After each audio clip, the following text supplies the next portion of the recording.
person that we have difficult. Oh, okay. So today we will practice metta to all categories of being, and including the person that we may have difficulties with. And that person should not be someone who we really have very difficulties with, but someone who we might have a little bit of tension, misunderstanding, someone that we maybe don't get on with or we don't like very much, but not anyone who would trigger a big trauma response, not anything too difficult. So you can gauge it for yourself.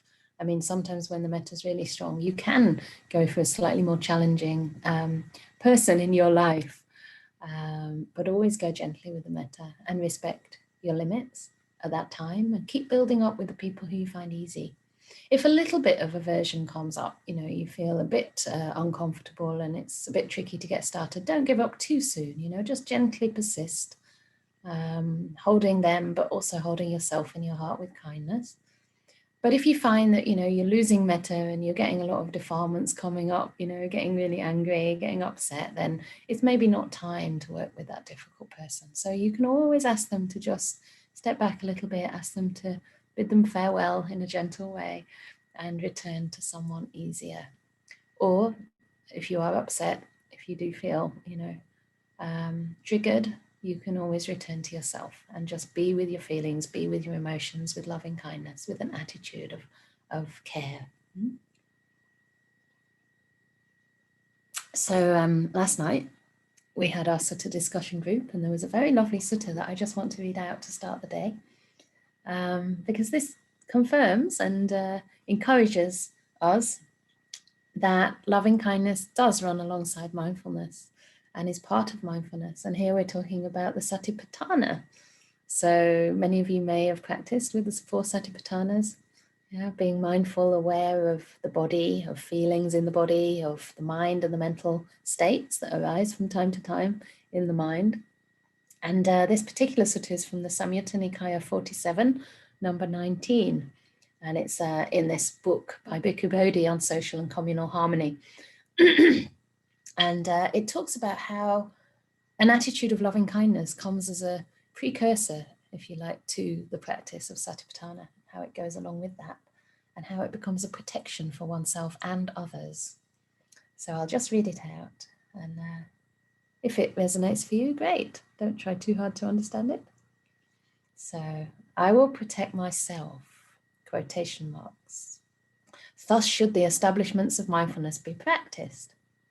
I will protect others. Thus should the establishments of mindfulness, the 4 Satipatthanas, be practiced. Protecting oneself, one protects others. Protecting others, one protects oneself. And how is it, monastics or community, that by protecting oneself, one protects others? By the pursuit, development, and cultivation of the 4 foundations or the 4 focuses of mindfulness. So practicing the Satipatthanas protects oneself and others. It is in such a way that by protecting oneself, one protects others. Staying centered in our bodies, our minds, understanding them wisely. And how is it, community, that by protecting others, one protects oneself? By patience, harmlessness, loving kindness, and sympathy. It is in such a way that by protecting others, one protects oneself. Patience, harmlessness, loving kindness, and sympathy. And it could be a translation for anukampa, the sympathy, I think. So that's sometimes translated as empathy also, or tender concern sometimes, compassion. I will protect myself, thus should the establishments of mindfulness be practiced. I will protect others, thus should the establishments of mindfulness be practiced. Protecting oneself, one protects others. Protecting others, one protects oneself. Win-win situation. So I really like that little sutta. And whatever you practice, you're practicing the Buddha's path. So if you do have to come back to your body, to your sensations, to your emotions during this practice, just do so with loving kindness. And you're still cultivating metta. So shall we settle ourselves? in preparation for our meditation. So please get comfortable and extra comfortable. Not just averagely comfortable, but really ask yourself, how can I be most at ease? What does my body really need right now, even if it is that extra sip of tea? In England, you'll always hear that, I'm afraid. I know not everyone's English here, but we always say, if everything goes wrong, just have a cup of tea. If everything goes right, you have a cup of tea too.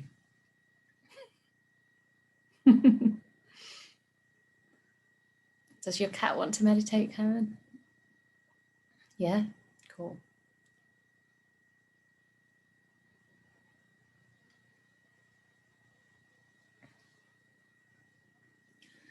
So coming into your body, first of all, first foundation of mindfulness.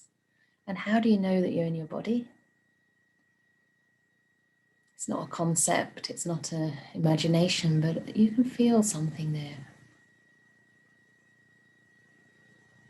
What is it that tells you you have a body? What is that experience? Without words, just sensing in.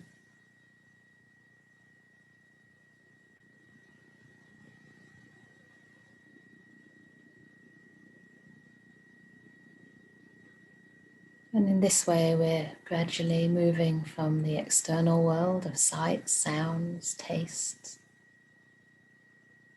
mental concepts and impressions, to the tangible, felt, sensory world of the body, direct experience. And this direct experience is always in the here and now.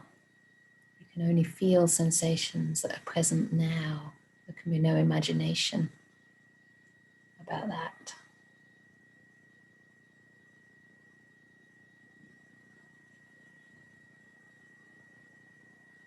So just softening into any sensations, into the weight of the body, sensing the ground below you or the chair. Noticing if you're resisting gravity in any way. And gently allowing your body to yield to the pull of gravity. Maintaining an upright spine. And allowing all the muscles, the flesh, the skin, the bones to just relax around and down from the spine.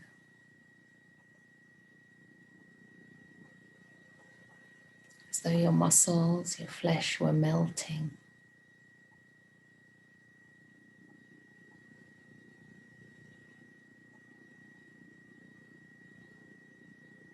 Perhaps your body slightly expanding.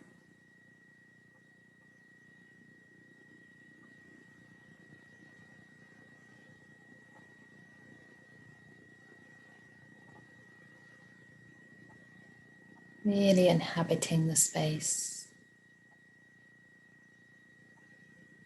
inhabiting this moment.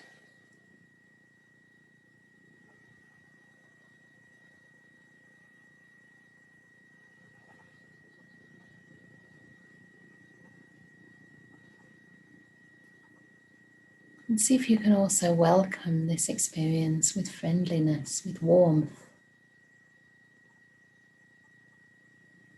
so that your body knows that it's in the friendly presence of the mind. And in this friendly presence, the relaxation goes deeper.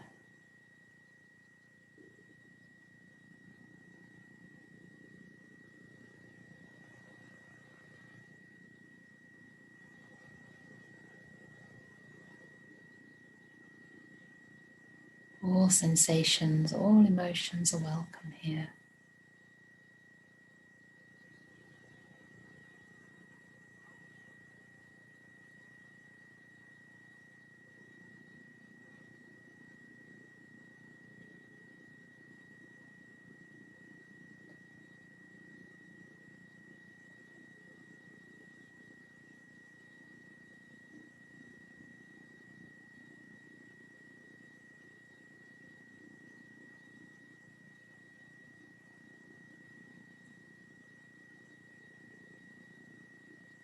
If you wish, you can just stay with this meditation, with regarding your inner world with kindly eyes, or if you wish to follow the guided metta, please do so in a way that supports your practice. If something doesn't work, just let it go. And trust whatever works for you.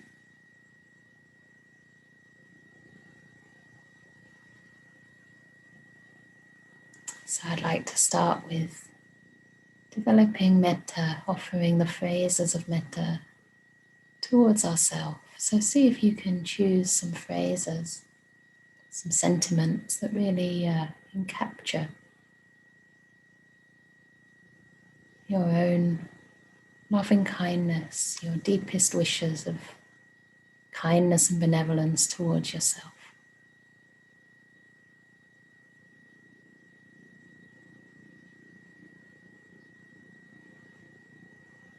Choosing between 1 and 4 phrases, not more than that. And regarding these phrases as beautiful, precious gifts that you offer to yourself.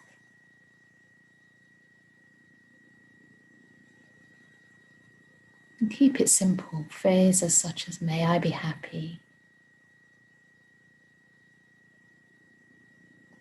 May I be safe or healthy.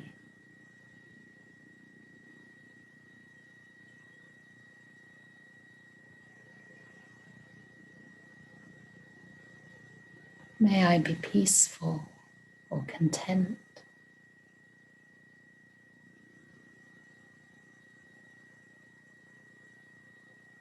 May I be free. These are just examples, so choose something that speaks to you right now. And just mentally repeat those good wishes as though speaking straight into your heart. And listen in the gaps between each phrase to the resonance of those intentions of loving kindness. Taking great care, taking your time,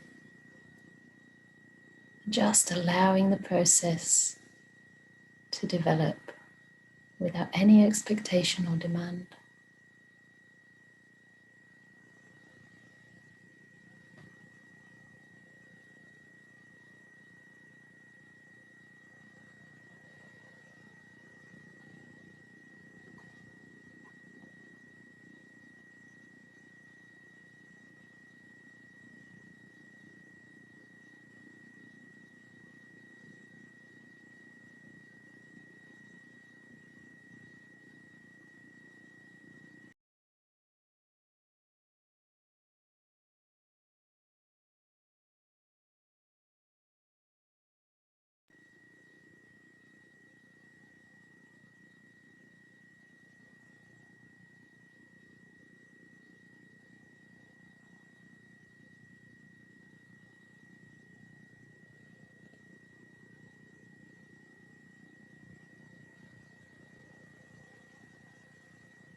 And if you find the process is starting to become automatic and you're losing contact with the meaning of those words, just refresh the meaning, connect again with the beauty of your intentions, and see if you can just delight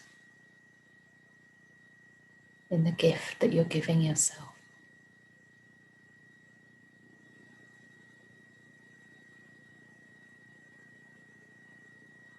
The very fact you're taking time to care for yourself.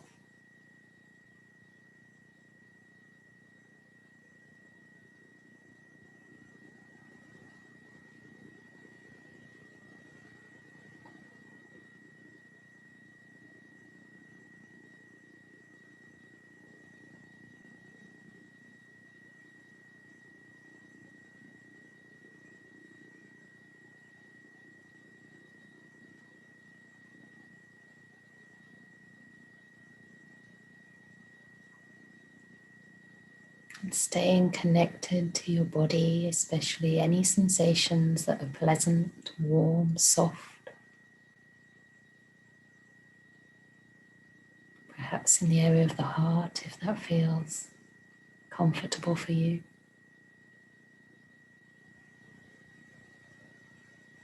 Imagine yourself sitting at a big round table, or if you wish, maybe sitting outside on the grass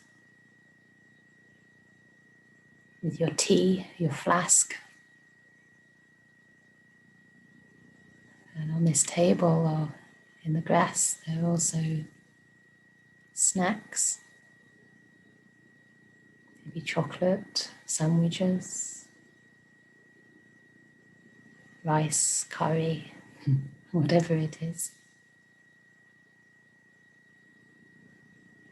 And you invite a special friend, a special person in your life to join.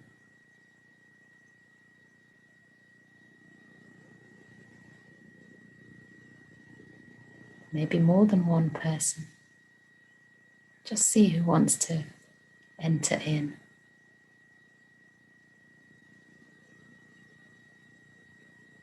And start generating thoughts of loving kindness to this person or persons in your life.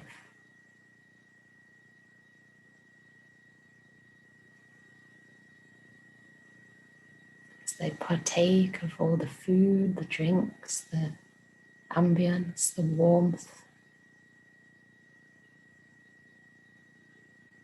And staying connected to yourself, you start generating thoughts and intentions of loving kindness, especially for this person, tailoring the words, the wishes to their particular needs.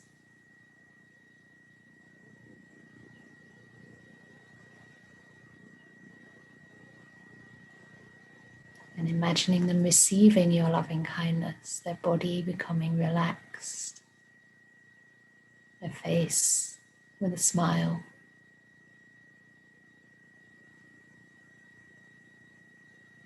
And once again, listening in the space between each phrase.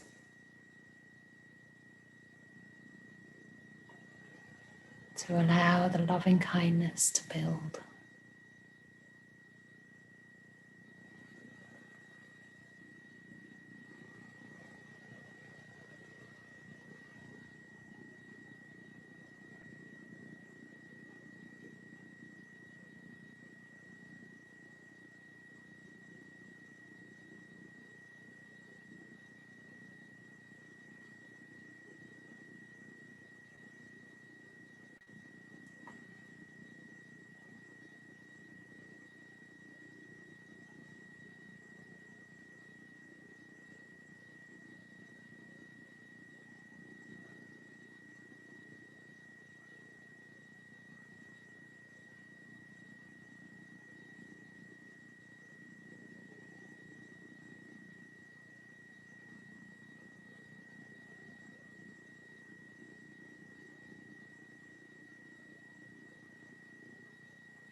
So someone's just joined our little group.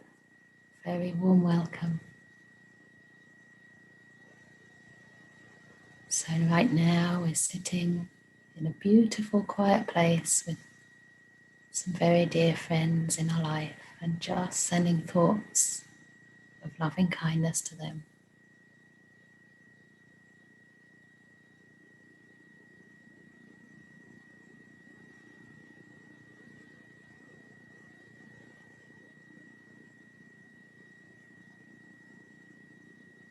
And as we imagine them receiving our loving kindness, it's as though the metta grows in strength and intensity and invites more and more people to join.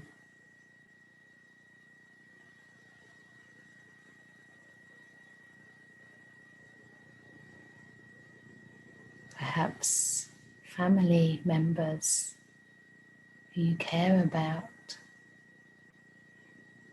perhaps teachers, benefactors,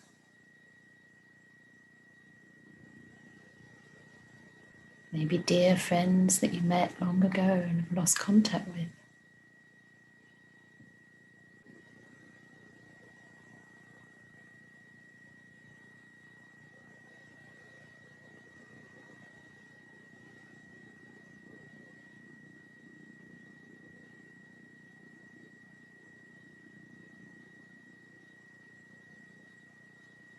And everyone who arrives in this special party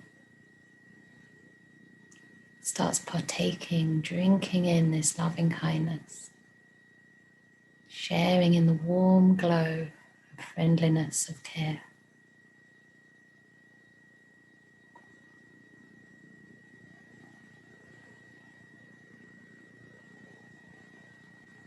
And soon this beautiful energy starts attracting even people that you don't know very well, the so-called neutral person or persons in your life. It may be the person you chose in previous meditation sessions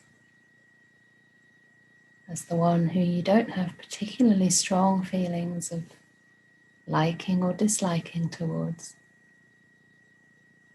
Perhaps through the practice they became your friend.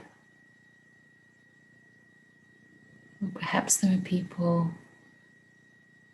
maybe neighbors, work colleagues, who you've never really taken time to spend with. So see if they would also like to come in. Keep on sending thoughts of loving kindness. Repeating the phrases calmly, rhythmically, with sincerity and care.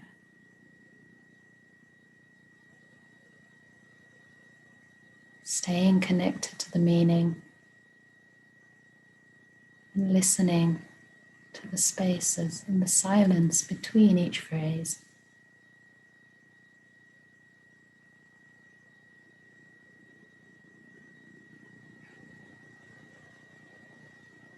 As the mind quietens and the metta grows, you may find you need the words less and less. The gaps may increase or the phrases may reduce to a single word.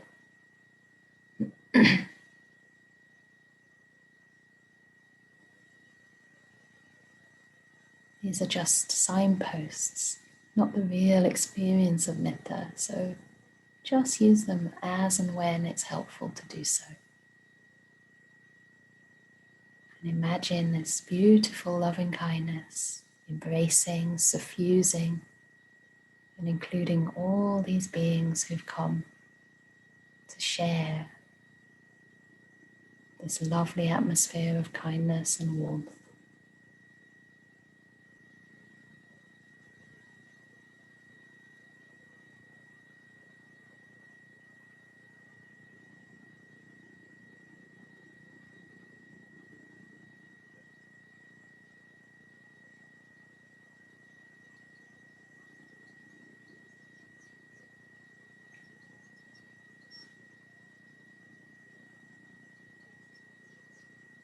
Staying connected to your body, to your heart. Allowing yourself to receive any feelings of warmth, pleasantness, loving kindness. So you too partake this beautiful loving kindness.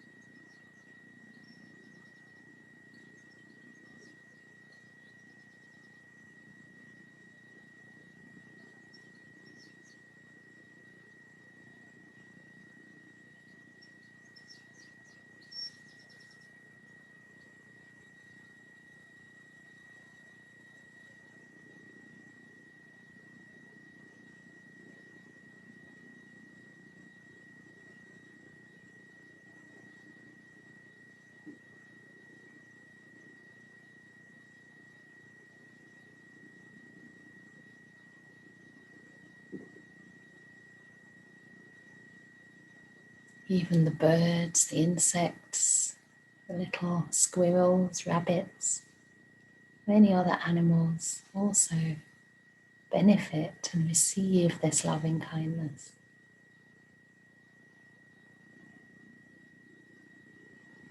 Even the walls of your room start to vibrate and resonate with loving kindness, or the trees, the leaves of the trees seem to sway and dance, receiving our warmth.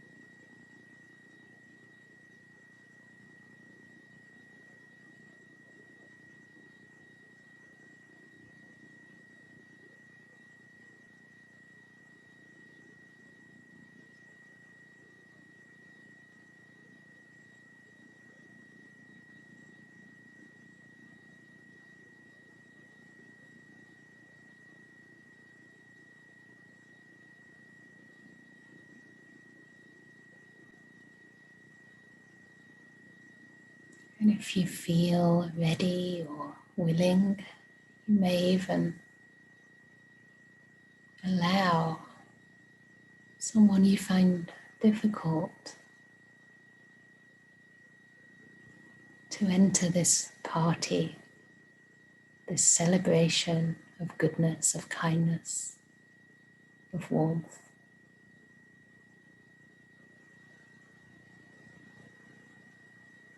They might stay a little further away from you, whilst your friends stay closer by your side. Or you might find they come in and mingle easily.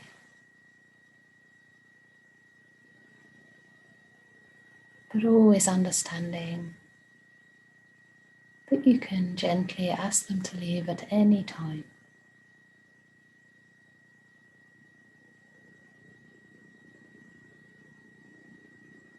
But you may start to notice that they too start softening and relaxing in this friendly space.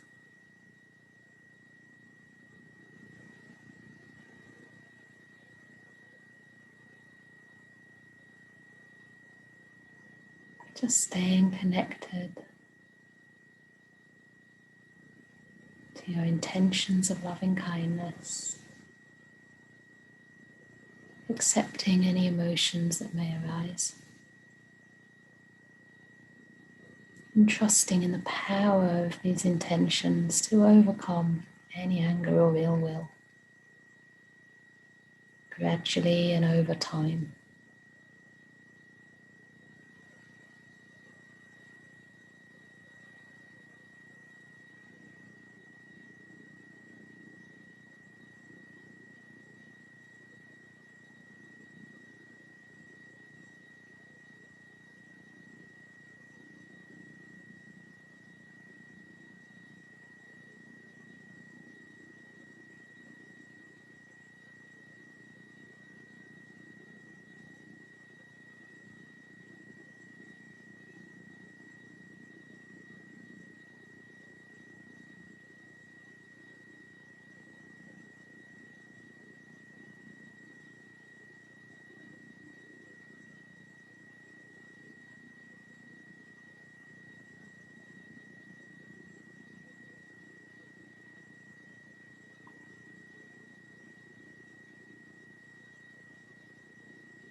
And soon this loving kindness that all beings are sharing together starts to grow so strong that it spreads in all directions, outwards and unbounded, free from animosity and ill will, to all beings in front, in the forward direction, wherever they may be, human or non-human, the animals, birds, insects, creatures of the seas and rivers, invisible beings, maybe devas or ghosts, beings that we may never know exist, all beings, wherever there's life, as though the metta is just emanating from the front of your body outwards, as far as it goes.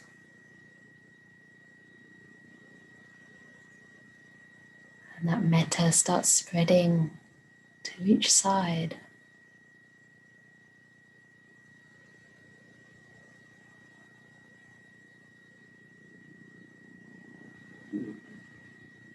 And also behind, above and below, until no part of this world remains untouched by your loving kindness, as though a golden glow is spreading across the whole globe.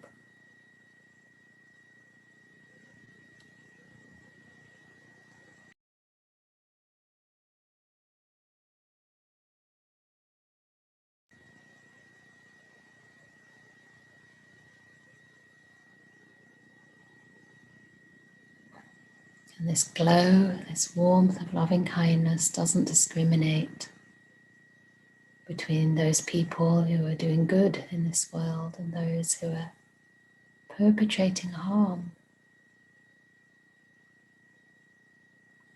This loving kindness shines on all beings in every place. The peaceful parts of the world and places where there's famine or war.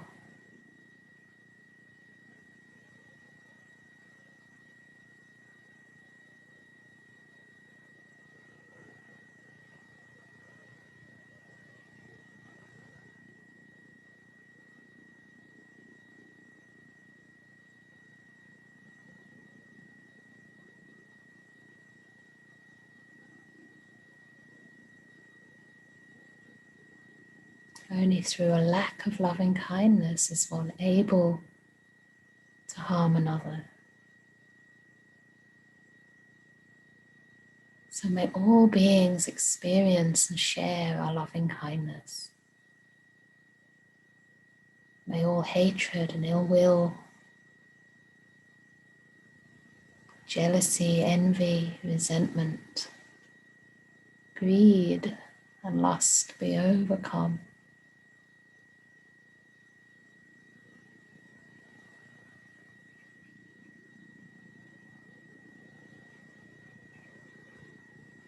May all beings learn to regard each other with kindly eyes,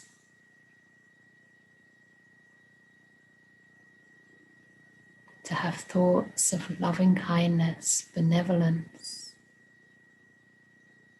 and well-wishing to one's fellow beings in this world. Imagine all beings receiving, opening to loving kindness right now.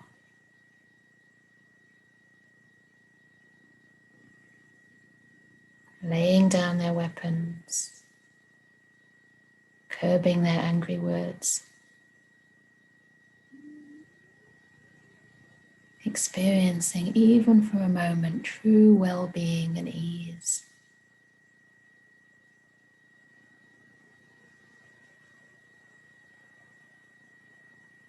No longer afraid of each other, no longer afraid of oneself.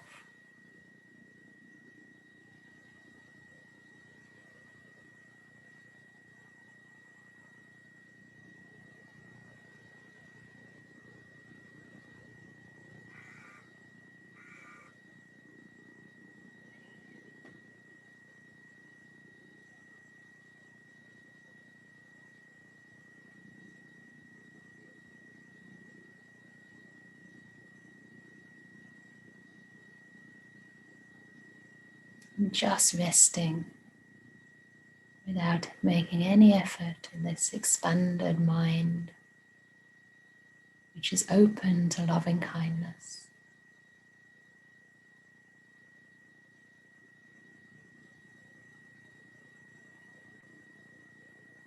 A heart, a mind that's wider than this world.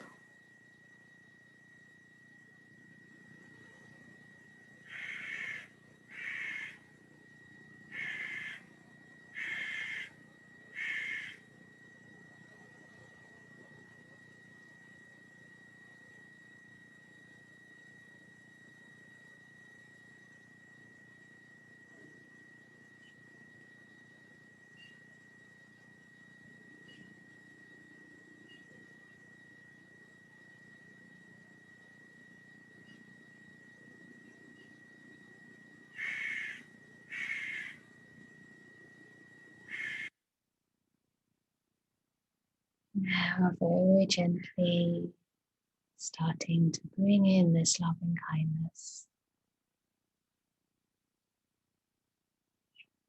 Bring it back into your room, into your body. Sensing once again your own presence, your own body, your whole being sitting.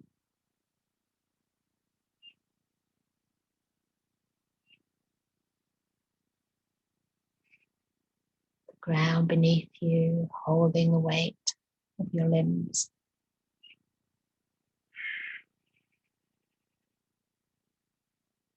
Your feet on the floor.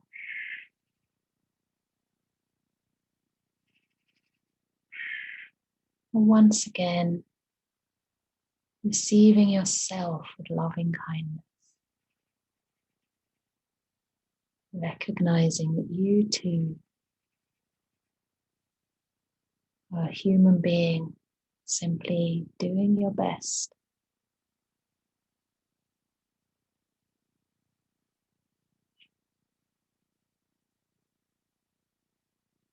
Sometimes you get it right, sometimes you make mistakes.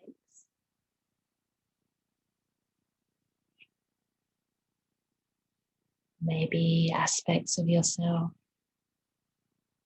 you feel happy about, and other parts of yourself, conditioning that is still painful, that you still reject. Imagine at this moment if you could receive and accept yourself the way that a Buddha would. You can allow all those parts of yourself to come into your heart.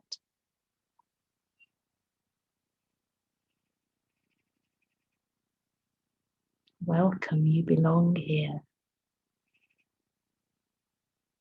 I'm not going to reject you anymore.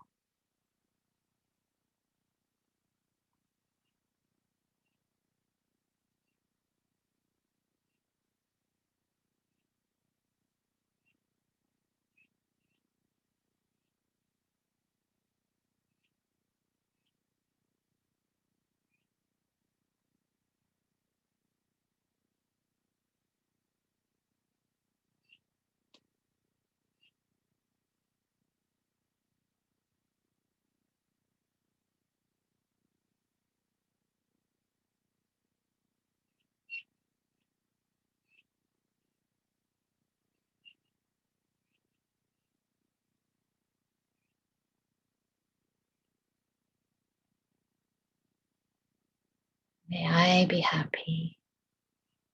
May I be well.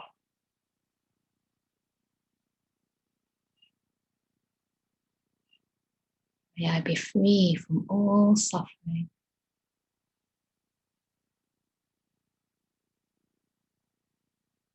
from anger, delusion, and greed. May I experience deep, unshakable inner peace.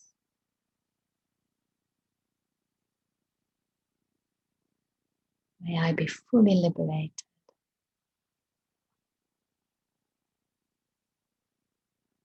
May I be free.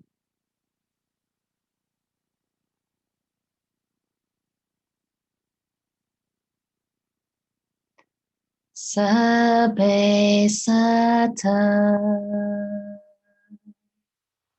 sabbe pana, sabbe bhuta, sabbe pugala, sabbe atabawa pariyapana. Sabaitio,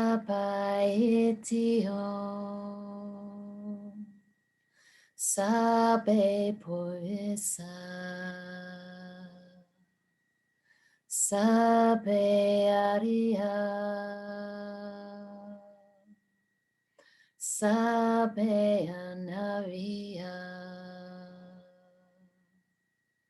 Sabe Dewa. Sabe Manusa, Sabe Winipadika, Awera Hontu, Abhyapaja Hontu, Aniga Hontu. Sukhiyatanam pariharantu, dukkam munjantu, yadalada sampatito, mawe gajantu, kamasaka.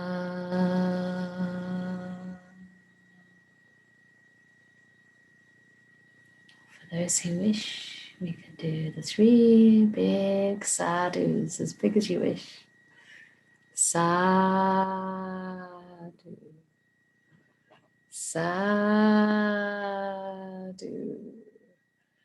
sadhu.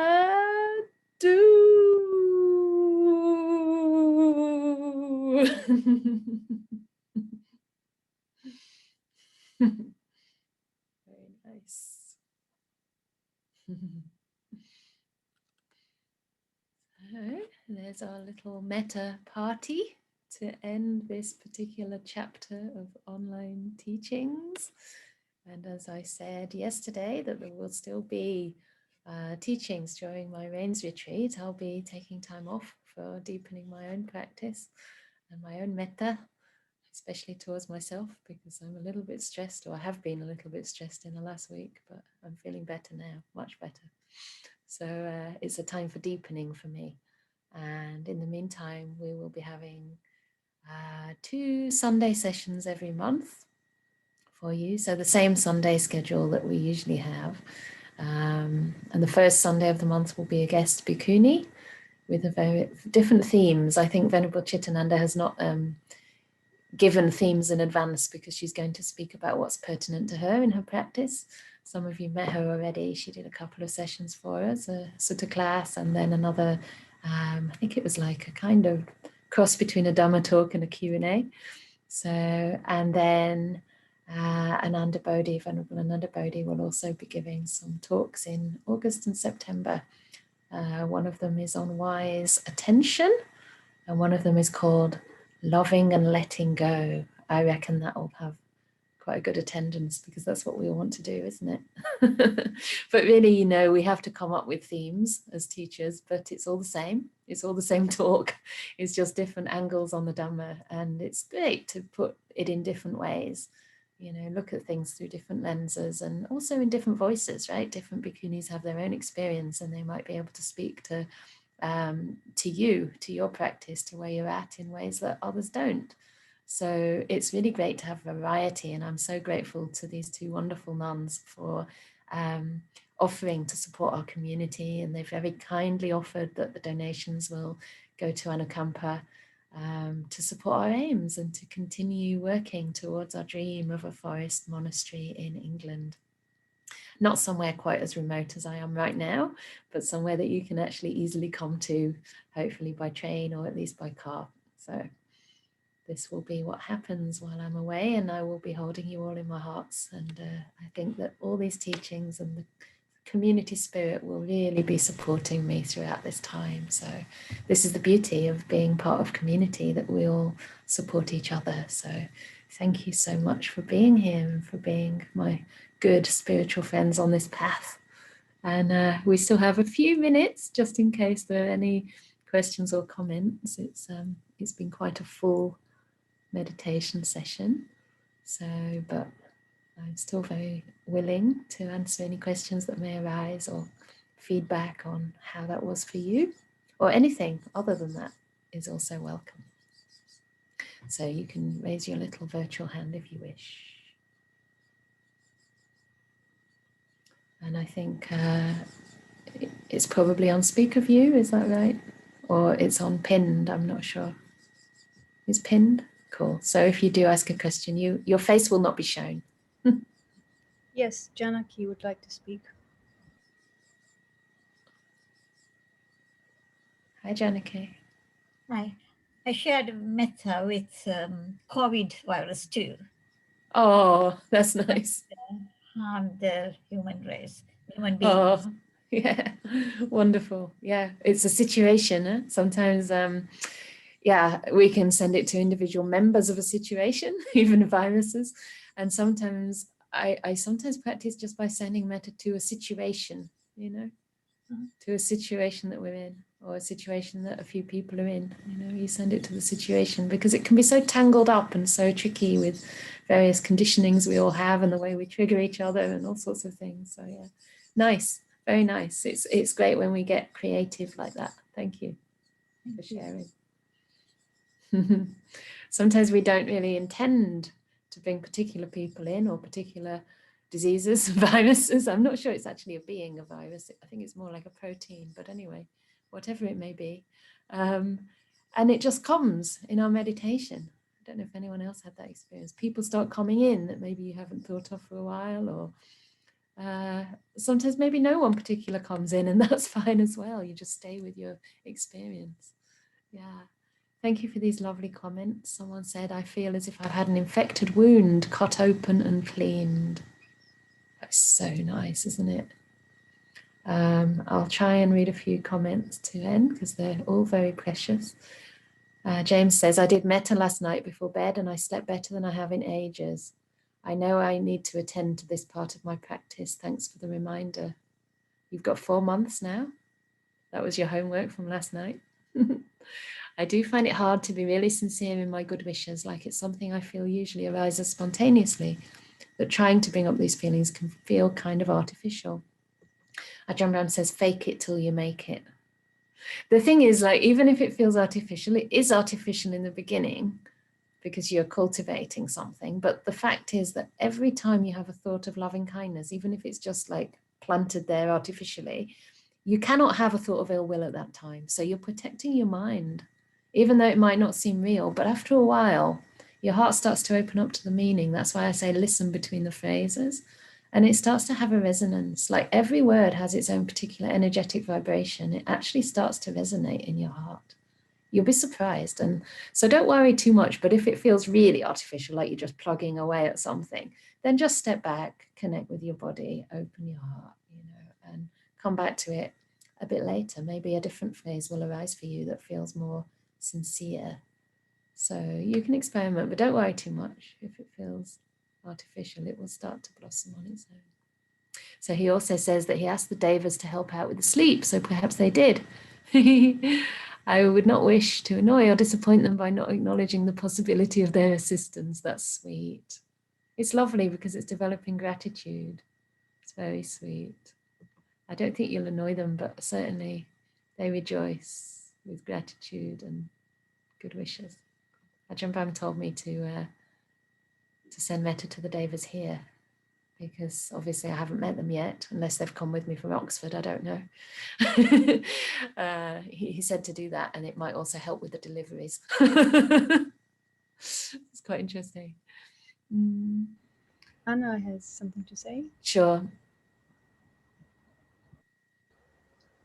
Okay, hello, thank you for this session. And I have a question, because during this session, when I invite a difficult person, I sense that metta grow and really in a big, and it is the first time for me, and it was so unexpected, and I don't know, but I have a question: why it happened? It's amazing. That's fantastic. I think it's because you need a little more metta to you know, to meet the difficult person, and also by meeting the difficult person, you might be meeting head on any crave, any aversion, latent aversion, you know, or irritation that you have, and so at that moment, if the metta is strong enough, it overcomes ill will. So there's an opening of the heart. Yeah. This is why it's wonderful to practice with all the different groups, because sometimes it might, if the mind's small, it's like that simile again of the salt. Yeah? If the mind is small and you put the crystal into a small glass of water, it's very salty. But if your mind is bigger, you've already built it up with the metta towards the loved person. And in this case, we were in a very beautiful environment with lots of people, so we felt supported. Then your mind is bigger. And when you put that salty thing in, it actually has no impact. And the mind may even expand further still, because you're including more, you're spreading that loving kindness more and more impartially, more and more universally. So well done, wonderful. Yeah. Okay, it was. And don't expect it again. Okay. So, during your absence, we can continue the metta session. Okay, so we can use the YouTube channel to practice. It's okay? Yes. Oh, absolutely. Yes, of course. You're very welcome to use the YouTube channel to continue practicing in my absence. And also, we have recorded this session because I thought maybe it's good to have a few more of these sessions on the channel so that you can have that support if you need to. You can just listen in to a talk. So absolutely use the guided meditations. We have hundreds, if not thousands of talks on our YouTube channel. And you'll find other talks too that might resonate for you online. So please do that. That would be wonderful. Thank you. Try to do it, you know, at least once a week. And maybe, as James was saying, and I've encouraged others to do, try and do some metta every night before bed and in the morning too, because you're putting good thoughts into your mind. You're directing your mind. It's like you're programming a computer, like look in this direction, you know, and then you go to sleep with that thought and the mind will kind of subconsciously follow it, maybe only for a short time, but maybe all through the night. So it's really great to make metta a regular practice. Yeah, great. I'm glad that happened for you, and it sounds like it was encouraging for you, so it's great. Yeah, lovely. Thank you. Last comment. I feel suffused with the light of metta today. Thank you for your guidance. I wish you peace and happiness and rest in your retreat, and we'll be sending you metta. Thank you, Marika, and thank you for your little gift, which did arrive, along with some flowers as well from someone else. So gifts are arriving, and for anyone else who wants to send stuff, I am actually trying not to have a lot of deliveries, just because, yeah, I want to kind of disappear. But if you want to send me any gifts, you can send me something. I mean, if you have my address, don't write in now though, if you don't have my address, send me metta. That's the best. Send me metta, because by sending me metta, you're sending metta to yourself. By protecting others, you protect yourself. By protecting yourself, you protect others. So this is the best gift. Metta, loving kindness, and your own practice, right? This is the best gift we can give to the world and to ourselves. So thank you. Thank you for all the lovely comments and for your kindness and your practice, and all the volunteers today, Derek, Rennie and Leonie, and you're kind of like the core team, and there's others who are also part of that team who are probably here today and who will be hosting some of the sessions during my absence. Leah will be doing that, and Shirley, I'm not sure if she's here. Leah's done that before, so you know her already. You want to wave and say hi? Hi. This morning I did Ajahn Brahm's meditation before yours, so I'm totally pumped. That again? No, I did Ajahn Brahm's meditation before this one, so I'm Wow. So you're double charged. Double charged, yeah. Fantastic. So I look forward to holding you in our hearts when we meditate. Bless you. Bless you. Thank you for your service. It's awesome. Okay, so let's close the session and unmute you. And if you wish, you can wave goodbye. We have one more session tomorrow night also.